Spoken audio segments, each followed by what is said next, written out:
बिस्मिल्लाहिर्रहमानिर्रहीम, अस्सलाम वालेकुम नाज़रीन।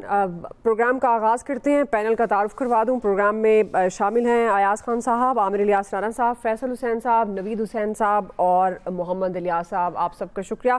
पहला बड़ा सवाल, जनूबी एशिया का पानी अब सिर्फ एक कुदरती वसीला नहीं बल्कि एक स्ट्रेटेजिक हथियार बन चुका है। भारत की जानिब से पाकिस्तान के खिलाफ आबी दहशतगर्दी एक खतरनाक मोड़ पर पहुँच चुकी है और पाकिस्तान की ज़रई और मौशी शहरक दरियाए सिंध का पानी रोकने का मास्टर प्लान बना लिया है, जो सिंध तास मुआहदे की खुली खिलाफ वर्जी है।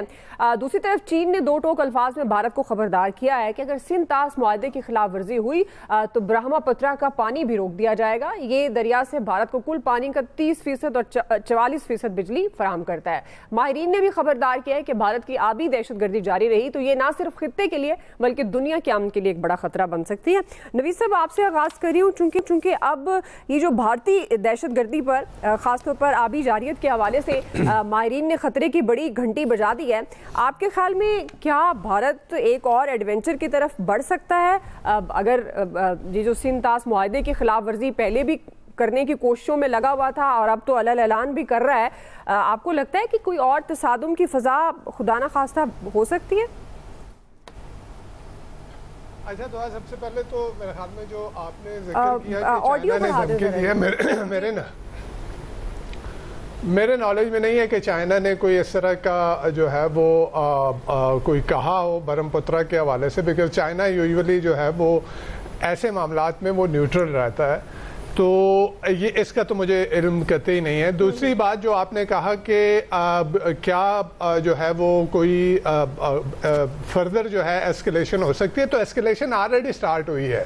दुआ देखें, ये जो मिलिट्री एस्केलेशन थी ये तो मेरे ख्याल में ये कम लेवल की एस्केलेशन थी। असल एस्केलेशन वो थी जहाँ पे इंडिया ने सिंध तास मुआहदे को जो है उसको सस्पेंड करने की बात की। ये कितना ख़तरनाक है, ये मैं ये कहूँगा कि ऐसा है जैसे आप 24 करोड़ अवाम का पानी बंद करके उनको तरसा के मारें। क्यों?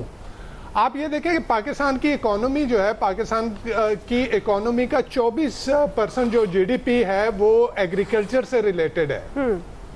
आपकी वर्क फोर्स जो है वो 37% आपकी वर्क फोर्स पूरे पाकिस्तान में वो एग्रीकल्चर से एसोसिएटेड है और उस एग्रीकल्चर का 80% इन्हिसार जो है वो इन दरियाओं से है, जो कि आपके 3 दरिया जो वहां से आते हैं उनके ऊपर है। ऑलरेडी ही वो स्टार्ट कर चुका है। रिसेंटली रॉयटर्स की एक रिपोर्ट थी जिसमें इंडियन ऑफिशियल को कोट करके कहा गया कि एक नहर रंबीर कैनाल के नाम से नहर है, उसकी लेंथ वो बढ़ा रहे हैं, उसके साथ साथ जो है वो जो है हाइड्रो पावर प्रोजेक्ट्स और डैम बना रहे हैं मजीद। ऑल्दो के इसके ऊपर आगे इस पे टाइम लगेगा, लेकिन उन्होंने अपने थ्रेट के ऊपर फॉलो थ्रू शुरू कर दिया है। ये सबसे खतरनाक चीज ये है, ये वेपनाइजेशन ऑफ वाटर है, ये पानी को हथियार बनाने के मुतरादिफ है और ये इंटरनेशनल कस्टमरी लॉ की वायलेशन है, ये इंटरनेशनल ह्यूमैनिटेरियन लॉ की, यानी दुनिया में कहाँ हो सकता है, ये सिर्फ इजराइल कर सकता है। और उसके बाद जो है ये जिस तरह से मोदी ने कहा, तो ये मेरे ख्याल में सबसे खतरनाक चीज ये है। इसके ऊपर पाकिस्तान को एग्रेसिव डिप्लोमेसी करनी चाहिए, दुनिया को बताना चाहिए कि ये क्या करने जा रहा है। तमाम कवानीन को बालाए ताक रखते हुए वो ये कह रहा है कि जी वो पाकिस्तान का पानी बंद करेगा और उसके ऊपर उन्होंने ऑलरेडी जो है वो मामलात जो है वो शुरू कर दिए हैं। तो इस चीज को रोकना होगा और पाकिस्तान ने राइटली ये कहा है कि अगर ऐसा कुछ होगा तो ये एक्ट ऑफ वॉर, तो वो एक्ट ऑफ वॉर तो ऑलरेडी यानी मामलात उसने शुरू कर दिए हैं कि जो उन्होंने कहा है कि जी ऑलरेडी जो है वो नहरों के ऊपर काम शुरू हो गया है। तो ये जो है ये जनूबी एशिया में मेरे ख्याल में एक और न्यूक्लियर फ्लैश पॉइंट बनने जा रहा है अगर इंटरनेशनल कम्युनिटी ने मोदी को ना रोका। ठीक जी, आमिर साहब देखें, एक तो हमारी फौज ने जो कहा करके दिखाया और अब आखिरी DGISPR का बयान शायद पेशावर में यूनिवर्सिटी तलबा से था कि अगर तुम पानी बंद करोगे तो हम तुम्हारी सांसें रोक देंगे। तो ये तो हमारी तरफ से एक्ट ऑफ वार के हवाले से बड़ी क्लैरिटी है कि फिर डैम तुम्हारे नहीं बचेंगे, फिर अगर यूं ही मरना मारना है तो कर लो। लेकिन मैं आपको एक बात बता दूं कि हमने ये जो साइबर वॉर थी अब जो हमने शुरू की थी, जिसमें हमने 70% इनके बिजली उड़ा के रख दी थी और इनकी वेबसाइट छुड़ाई थी, तो जहन में रख लें कि हमने इनके 2 डैम थे जिनमें से एक में हमने पानी चालू कर दिया था और एक का पानी रोक दिया था।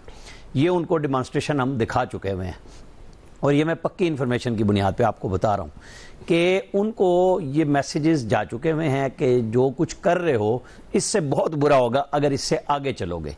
ये जो उनको हमने दिखाई है ना वॉर, कि अपने त्यारे भी वो नज़दीक नहीं ला सके थे, राफेल वगैरह वो 400-400 किलोमीटर दूर उन्होंने रखे हुए थे जब हमने जवाब देना शुरू किया था। हमारे फतेह मिसाइल शुरू हुए थे, हमारे एरोप्लेन सारे हवा में थे और इंडियन एरोप्लेन 400 किलोमीटर दूर थे कि कहीं फिर राफेल वगैरह किसी और मिसाइल का निशाना ना बन जाए।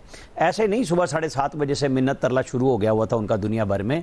तो बिल्कुल कंसर्न है और हमें सिफारती सतह पे बिल्कुल इसको उठाना चाहिए, लेकिन इंडिया को क्लैरिटी से हमने बता दिया है कि जहां हम दहशतगर्दी के ऊपर दुनिया में बता रहे हैं, और ये बिल्कुल ठीक पॉइंट आउट किया कि 1971 का सानिया क्या है, वो इंडियन दहशतगर्दी है। और उससे लेके आज तक, अब कनाडा भी खड़ा हो गया लाइन में, अमेरिका भी, बरतानिया भी, ऑस्ट्रेलिया भी, और सिख कम्युनिटी पूरी दुनिया में नए सिरे से शुरू हुई है। और हमने जो जवाब दिया है उसके बाद बहुत सारे और ममालिक को ये बात समझ आ गई है हमारी कितनी डिप्लोमेसी काम करती है, हम कितना एग्रेसिव जाएंगे। इसमें ज़्यादा काम हमारा हो चुका हुआ है, अब हमारे वफूद भी जाएंगे। लेकिन एक क्लियर बात इंडिया को पता है कि जो कुछ हमने किया है वो जितना अब उसको सेट करने के लिए काम करेंगे, हम उससे आगे खड़े होंगे इस काम में। ये बिल्कुल जो एयर स्पेस हमारा विजन है ना, वो इतना खौफनाक है इनके लिए कि अभी तक वो लोगों से बात नहीं कर रहे कि उनकी आपस में उनको ये मसला हो रहा है कि अगर हम कोई बात करें ये भी ना रिकॉर्ड हो जाए पाकिस्तान के अंदर। सही जी आयाज साहब। देखिए तो वो चंद घंटे की जंग तो नो डाउट हमने जीती, बड़े अच्छे तरीके से जीती, लेकिन आप समझें कि वो ट्रेलर था, वो असल जंग नहीं थी। असल जंग अब शुरू होने जा रही है। ज़ाहिर है पानी एक ऐसी चीज़ है, और ये नरेंद्र मोदी का तो ख्वाब है कि पाकिस्तान को उसने प्यासा करके मारना है। ये वो ओपनली, चूँकि वो बार बार उनके लीडर्स कहते रहे हैं, और नरेंद्र मोदी का भी चूँकि नज़रिया यही है पाकिस्तान के हवाले से, और वो उन्होंने जब अनाउंस कर रहे हैं और चीज़ें शुरू कर रहे हैं, और यकीनन बाकी जो उनके साथ हुई है उस पर भी उनके थिंक टैंक्स बैठे गौर कर रहे होंगे कि हमारे साथ क्या हुई है, और फ्यूचर में प्लान भी कर रहे होंगे कि किस तरह बचना है इससे। तो हमें ये सोच के तो हम नहीं बैठ सकते ना कि हमने चूँकि वो 70% कर दिया था, लिहाजा अब इंडिया उठ नहीं सकता और हम हमेशा डोमिनेट करेंगे। वो बिल्कुल ठीक है, हमने एक जो दुनिया को दिखाया। सच्ची बात यह है कि मुझे कम से कम अपनी होश में मैं अगर समझूं कि ये वाला जो इस वक्त कॉन्फिडेंस मुझ में है बतौर पाकिस्तानी, ये एक वो इस्लामिक समिट हुई थी, उस वक्त इस तरह के जज्बात थे मेरे, और अगरचे मैं बहुत छोटा था उस वक्त, लेकिन जाहिर है उसकी यादें ताज़ा हैं। वो मतलब वो लगता था उस वक्त कि बहुत बड़ा काम हो गया है, और उसके बाद ये अब आके मुझे फील हुआ कि मतलब एज अ प्राउड पाकिस्तानी कि हम एक ऐसे मुल्क में रह रहे हैं जो कि जिसकी फौज इस तरह से जवाब दे सकती है। लेकिन स्टिल हम ज़ाहिर है हमारे थिंक टैंक्स भी, हमारी इस्टेब्लिशमेंट भी, फौज भी इस चीज़ को तो नज़रअंदाज नहीं कर रही होगी ना कि हम ये समझें कि एक दफ़ा मारा तो अब वो बिल्कुल ख़त्म हो गया। ज़ाहिर है वो दुश्मन को कभी भी इस नज़र से नहीं देखना चाहिए और ईजी नहीं लेना चाहिए। हमेशा यही सोचना चाहिए कि वो पलट के वार कर सकता है, और उसकी तैयारी हमें करनी चाहिए। और आबी जारियत जो है ये तो ज़ाहिर है किसी सूरत बर्दाश्त नहीं हो सकती, मतलब जिस लेवल पे जाके, क्योंकि अगर पानी ही नहीं होगा इस मुल्क में तो ये मुल्क नहीं होगा, फिर यहाँ कौन रहेगा। तो इसलिए मेरा ख्याल है कि यकीनन उसकी तैयारी की जा रही होगी, मुझे यकीन है। और वो मैं फिर कहूँगा कि दुश्मन को आप इजी न लें कि जी बस हमने मार दिया और ख़त्म हो गया। फैसल साहब, इंडिया की जो मिसाल है ना, वो इस वक्त जो है वो एक ज़ख्मी गीदड़ की है। अब वो गीदड़ अपने आप को अगर शेर समझना शुरू कर दे तो वो शेर नहीं जाता, गीदड़ ही रहता है। ये इंडिया अभी जो इतनी मार खाने के बाद भी है ना, उसको इत्मीनान नहीं हुआ, सुकून नहीं हुआ ना, वो दोबारा कोशिश करेगा। वो जो पानी है, अब उसके पास एक वाहिद रास्ता, या वही समझता है कि पानी रोक कर ही जो है हम पाकिस्तान को जो है वो नुकसान पहुँचा सकते हैं। लेकिन उसको ये बुनियादी फहम जो है ना वो उसके पास शायद ख़त्म हो चुका है, क्योंकि उसको अब ढैब मिटानी है। मोदी की सियासी जो है वो असासा जो है बिल्कुल जो है वो डूब चुका है, तो वो उसके पास ऑप्शन नहीं है मोदी को अपनी सियासत बचाने के लिए कि पाकिस्तान को ज़ेर करने के लिए कोई दूसरा वार करे। तो पानी उसका जो है ना ये वार हो सकता है। फौज तो अब मोदी के लिए जो है ना वो मैदान में नहीं कूदेगी। जो फौज का हमारी फौज ने इंडियन फौज का जो हशर कर दिया है, उसके बाद इंडियन फौज में तो अब मेरा ख्याल इतना दम नहीं है कि मजीद बेइज्जती कराने के लिए जो है, तो अब ये पानी रोकने का जो है ना हथियार जो है ये मोदी जो है वो इस्तेमाल करेगा। लेकिन ये इंतहाई अहमकाना बात है।